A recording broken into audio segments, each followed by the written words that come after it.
When you're making bread in your kitchen, a lot of different things can happen. There's no need to panic. Just make your bread. Just make your bread. Make your bread, make your bread, bake your bread, eat your bread. It's like a poem. In this chapter, we are going to be going over our shaping techniques. This is the process that happens after our fermentation. We've gone over the mixing, we've gone over the kneading. Now it's time to get our dough and start shaping it. We've got a nice sandwich loaf here.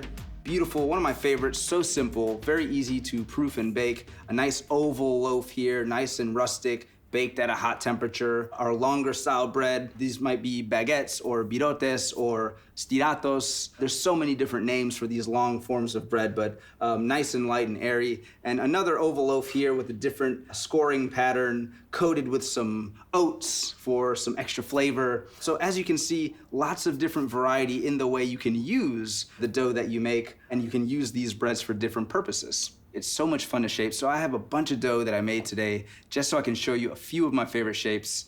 We've got dough that's ready to be divided and shaped. So I'm gonna show you a few keys to look out for to know that it's time to get that bench scraper out and start dividing your dough. It's not just about, oh, it's been 3 hours or whatever your recipe says. When you see bubbles on the top of your dough, it is a strong indication that your dough is ready to be shaped, that the fermentation process is at that point where you need to shape it into the bread that you want so that it can start proofing before it gets baked. And what we're seeing here is a lot of air pockets, a lot of bubbles, a lot of activity, a smooth surface. If you're not seeing bubbles, if it's not smooth yet, let your dough continue to ferment until you see these signs and signals pop up. It's always cool to have a little bit of water nearby so you can dip your hands in. You never want the dough to stick to you in any way. We don't need to flour the work surface. All right, our dough is nice and smooth. We're talking about strength, we're talking about gluten formation. You see the speckles of whole wheat here. This is a nice mixture of bread flour, some AP flour, some whole wheat. We're balancing strength, we're balancing fluffy interior with the flavor of whole wheat. I have a few different shapes for you today. Some of them require the dough to be a little bit bigger than the others. For example, the long bread I'll shape requires a little bit less dough, so I like to measure it to make sure I get in the ballpark for what I need. So step one, a little bit of flour here so we don't stick to the bowl. And I will get a little bit of flour onto the actual dough. The first doughs I'm gonna divide, they're going to be 500 grams, all right? Just like this with the bench knife, putting pressure from the handle in one concise movement. You can see how the dough has, split there. It's not stuck to the table. There's nothing happening where it's stuck to itself or anything like that. It's a nice, clean, very crisp division. So I'm looking for 500 grams. I'm a little bit over, all right, so it's 678. So what I'm gonna do is I'm gonna actually just kind of pinch it off with my hand. All right, so I'm gonna set this aside here, and I'm gonna get a second one.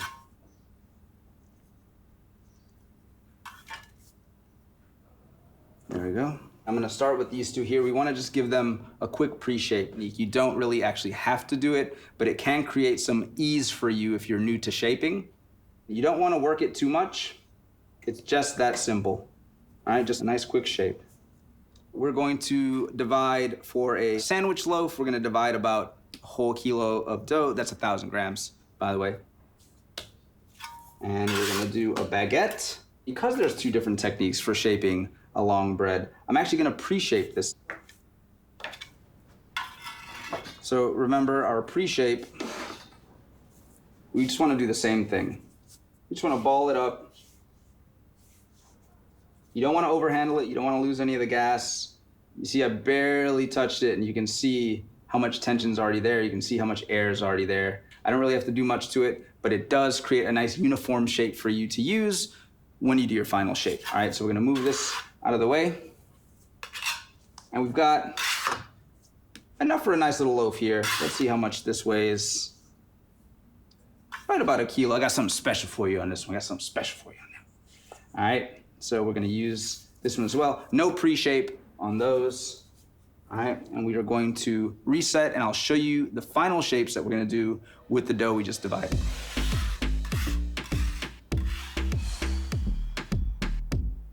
So the first loaf that we're gonna shape here This is great for a sandwich loaf. It's about 1,000 grams of dough. It has not been pre-shaped, it's just been divided. So I'm gonna grab my loaf tin. When you're shaping your dough, you want tension built into it because that traps the air and really kind of tightens up the structure that we've lost. As you can see, the dough's a little limp because we just cut it away from the bulk of the dough. So I'm gonna start with the side that's closest to me, and I'm going to flip it into the middle. All right, just like that. Then I'm going to take the other side, flip it on top. Then I'm going to use my bench scraper here to actually rotate the dough. And here is where we're gonna actually apply tension, all right? Get a little bit of flour there. Take the two tips right here, cross them into the middle. We've started the beginning of some tension, and now we're gonna take the very tip, pull it in, all right?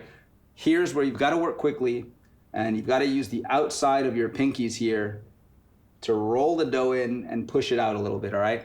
And if it starts to stick, you can kind of get a little bit of flour on your hands, all right? So roll and push, a little tension. You see the bubbles forming there. You roll and push one more time. And my fingers are creating a seal each time I push back. At this point, you can do another roll and push, or you can use your thumbs to kind of tuck the dough away and finish that tension like this. So here we have our tension roll. We see a lot of tension built up because I see air pockets that are starting to kind of pop up all over the surface of the dough. So I feel very confident about the amount of tension I put into it. I'm also very lucky that I'm baking in this loaf tin because even if my shaping wasn't great, when I put it in here to proof, this container will basically hold it together, and I know that I will be getting a nice formed dough. I will add a little bit of oil. A neutral oil is great, like canola oil, and that's actually gonna give you a nice crispy outside when the loaf bakes, all right? So we're actually gonna drop it in here just like that. The next shape I'm gonna show you, it's for an oval loaf. This technique is called stitching. A little bit more complicated, but it's very fun. And I'm gonna start at the bottom, and I'm gonna fold the bottom into the middle, all right? Now that I fold the bottom into the middle, I'm gonna take these two ends. Now you see how elastic and strong my dough is. It's really, really great dough. All right, so I'm gonna take these ends, stretch them out a little bit, put them into the middle. Now I've got this like envelope looking situation. Here's where things get weird.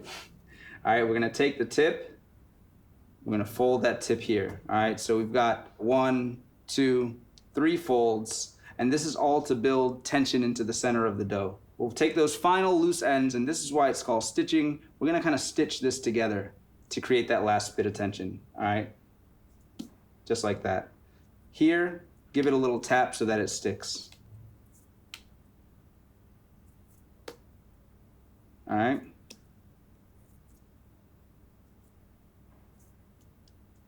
All right, so we have a lot of tension built up there. Use our thumbs to tuck it away. Use our index fingers to tuck it away. This is a technique I like to use if I'm not using a proofing basket. If I'm gonna proof it on my cutting board, it's gonna give me a stable shape with even ends that I can put straight into my oven. And we will actually pop that right into one of our oval baskets. Just hit it with a little bit of flour.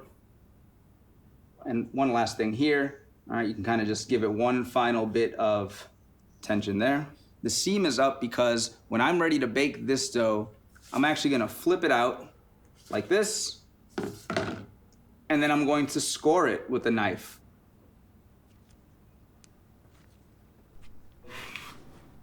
So the next shape I am doing for you, it's a round shape. I'm gonna use this round basket. So as you can see, when you pre-shape your dough, you get a very uniform dough here, and it's very relaxed. We're gonna pull the sides out, fold them into the middle, and we've created 4 corners. So we're just gonna wanna fold those 4 corners into the middle as well. You could add a little bit more tension here. And once you've got it nice and tight, you simply flip it over.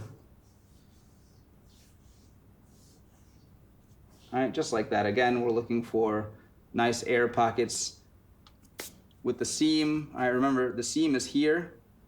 All right, I'm gonna put the seam facing down so the smooth side is actually facing up, because when I go to bake it, that seam in the oven is gonna crackle open naturally and create a nice effect.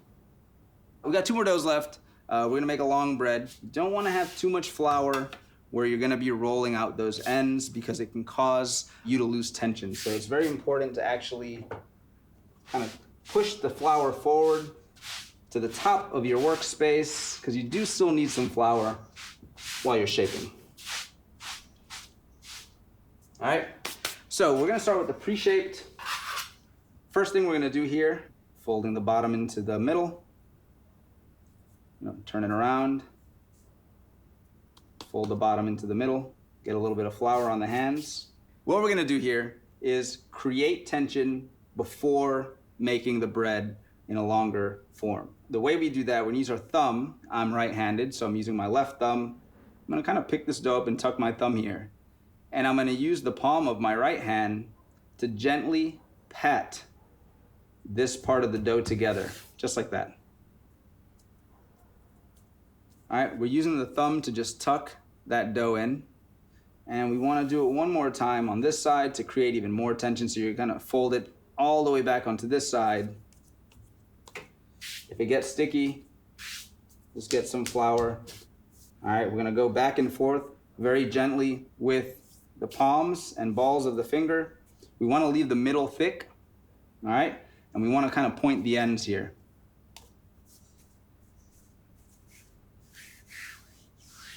Just like that, all right? If I had too much flour here on the ends, it'd be very hard to get that pointy tip.